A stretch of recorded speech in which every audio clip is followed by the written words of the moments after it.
Hi everyone, र मैले previous video this and this को differences भनेको थिएँ यानी कि THIS this र THUS this को differences जुन कुरा मैले युट्युबमा अपलोड गरेको थिएँ र आज त्यही पार्ट हाफ पार्ट म कन्टिन्यू गर्दैछु।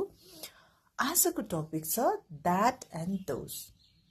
जब तपाईले टाढोको कुरा गर्नुहुँदैछ यानी कि सिंगुलरको कुरा हुँदैछ, एक्जाम्पल यो एप्पल, त्यहाँ तपाईले त्यो सेन्टेन्समा तपाईले लाउन सक्नुहुन्छ that is an apple।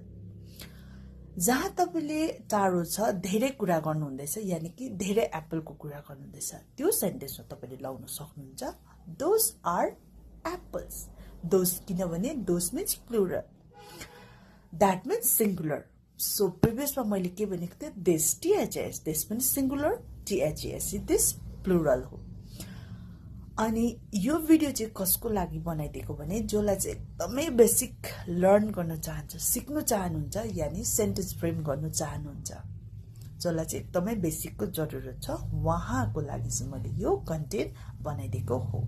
So keep watching over to